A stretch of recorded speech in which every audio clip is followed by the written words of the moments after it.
اور دنیا کے اندر بھی ایسے لوگ بہت سارے ملتے ہیں کہ جو کسی نہ کسی مخلوق کے نام پر کوئی حلال جانور نظر کر دیتے ہیں اور پھر اس کو اپنے لیے حرام سمجھ دیتے ہیں، حالانکہ شریعت نے اسے منع کیا ہے۔ اگر کسی جانور کو نظر کرنا ہے تو صرف اللہ کے نام پر۔ نحمدہ ونصلی ونسلم علی رسولہ الکریم، اما بعد فاعوذ باللہ من الشیطان الرجیم، بسم اللہ الرحمن الرحیم۔ محترم سامعین حضرات، الحمدللہ اللہ تعالیٰ کی توفیق کے ساتھ رمضان المبارک سے قبل ہم نے 169 آیتیں سورۃ البقرہ کی پڑھ لی تھی۔ آج ہم 3 آیتیں آپ کے سامنے پیش کرتے ہیں، مختصر تفسیر کے ساتھ، مختصر وضاحت کے ساتھ۔ اعوذ باللہ من الشیطان الرجیم، بسم اللہ الرحمن الرحیم۔ وَإِذَا قِيلَ لَهُمُ اتَّبِعُوا مَا أَنزَلَ اللَّهُ، اور جب کہا جاتا ہے ان کے لیے تابعداری کرو، پیروی کرو اس چیز کی جو اللہ تعالیٰ نے نازل کیا، قالوا، وہ کہتے ہیں، بل نتبع ما الفینا علیہ آباءنا، بلکہ ہم پیروی کریں گے اس چیز کی جس پر ہم نے پایا اپنے آباء و اجداد کو۔ اولو کان آباؤہم لا یأکلون شیئا ولا یہتدون، اور اگرچہ ان کے باپ دادا لا یأکلون شیئا، نہیں عقل رکھتے تھے، ولا یہتدون، اور نہ ہی وہ ہدایت یافتہ تھے۔ اس آیت کے اندر کفار کے حوالے سے یہ بات ذکر کی گئی کہ ان کا نظریہ پیش کیا گیا کہ ان کا نظریہ کیا ہے، کہ جب ان کو کہا جاتا ہے، ان کو دین کی دعوت دی جاتی ہے کہ جو اللہ تعالیٰ نے نازل کیا اس کو جانو، پہچانو، اس پر عمل کرو، اس کی پیروی کرو، تو فوراً کہتے ہیں ہم نے آباء و اجداد کو جس پر پایا اسی پر چلیں گے۔ اللہ تعالیٰ نے فرمایا کہ ان کے آباء و اجداد اگرچہ بے وقوف ہوں، بے عقل ہوں اور ہدایت یافتہ نہ ہوں، اس بات میں کوئی شک نہیں ہے کہ کچھ لوگ ہدایت یافتہ ہوتے ہیں، کچھ عقل مند نہیں ہوتے، کچھ کو شعور نہیں ہوتا، کچھ دین کو نہیں جانتے۔ اب آباء و اجداد وہ کفر میں تھے اور وہ گمراہی کے اندر تھے، اللہ تعالیٰ نے خاص پیغمبر بھیجا اور اللہ کا پیغمبر ان کو قرآن کی آیات سنا رہا ہے، احادیث سنا رہا ہے، اور پھر بھی وہ کہیں کہ ہمارے آباء و اجداد کی بات مانیں گے، ان کو جس پر پایا اسی کو ہم مانیں گے، اسی پر چلیں گے۔ تو انتہائی افسوسناک یہ معاملہ ہے کہ آج ہمارے معاشرے میں بھی اسی طرح ہوتا ہے۔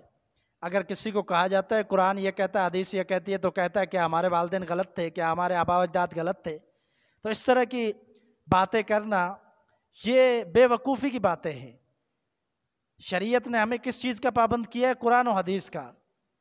آباء و اجداد کوئی دلیل نہیں ہے، کوئی شرعی دلیل نہیں ہے کہ بندہ کہے ہاں آباء و اجداد نے جو کہا وہ درست ہے، نہیں، بلکہ وہ گمراہی پر ہو سکتے ہیں، وہ دین کی عقل، فہم، سمجھ نہ رکھنے والے ہو سکتے ہیں۔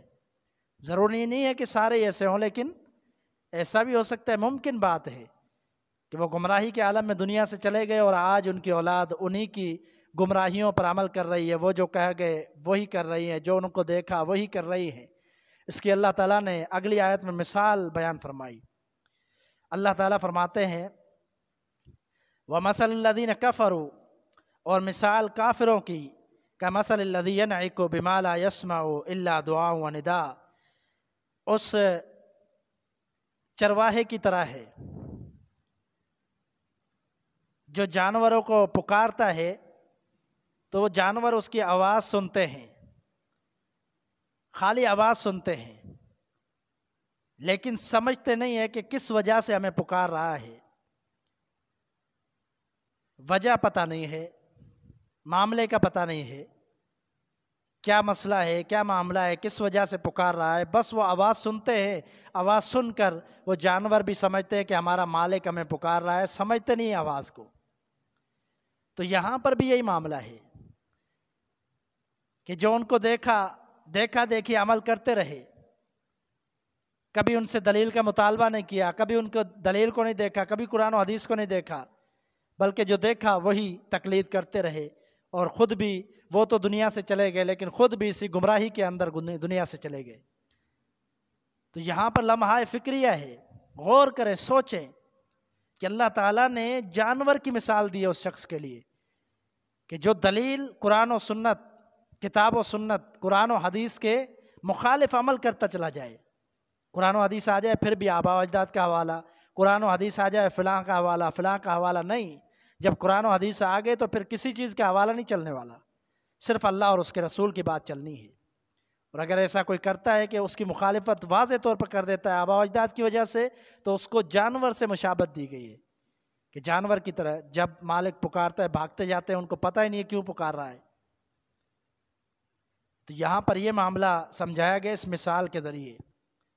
آگے اللہ تعالیٰ نے فرمایا سم بکم عمی، بہرے ہیں، گونگے ہیں، اندھے ہیں. بہرے ہیں، حق بات کو نہیں سمجھتے، سنتے ہیں لیکن سمجھتے نہیں ہیں. گونگے ہیں، حق بات کہتے نہیں ہیں، پتہ بھی ہے لیکن چھپاتے ہیں، اپنے آپ کو چھپانے کے لیے حق بات کو چھپا لیتے ہیں. آج کل علماء واعظین کا یہی معاملہ ہے کہ اگر فلاں شخص کی، فلاں عالم کی تعریف کر دی یا اس کے حق کو حق بات مان لیا، لوگ کہیں گے یہ غلط ہے. اس وجہ سے حق کو تسلیم نہیں کرتے، نہ ہی حق کو بیان کرتے ہیں. اور فرمایا اندھے ہیں، دین کی راہ کو دیکھتے نہیں ہیں، قرآن و حدیث کو نہیں دیکھتے، دیکھنے کے بعد سمجھتے نہیں ہیں. فہم لا یعقلون، بس نہیں عقل مند نہیں ہے ایسے لوگ کہ جو آباء و اجداد کی تقلید کرے، فلاں کی تقلید کرے، فلاں کی تقلید کرے، قرآن و حدیث کو، کتاب و سنت کو چھوڑ دے. فرمایا یہ بے عقل ہیں، عقل مند نہیں ہے، گونگے ہیں، بہرے، اندھے ہیں دین سے.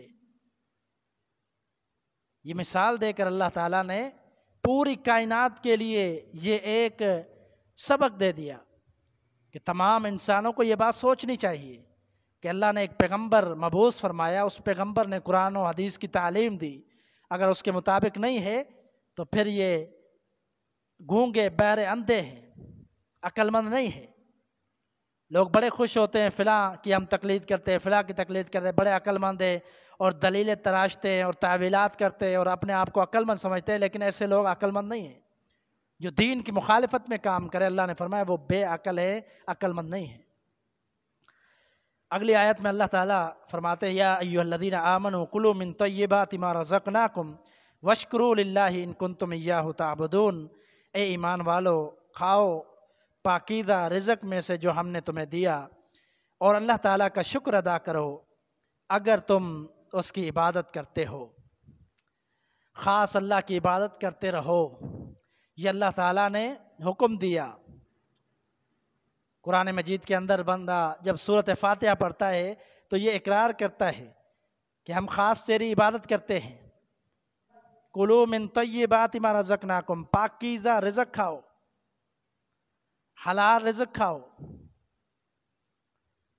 اور اس حلال رزق جو اللہ کی نعمت ہے اس پر اللہ کا شکر ادا کرو.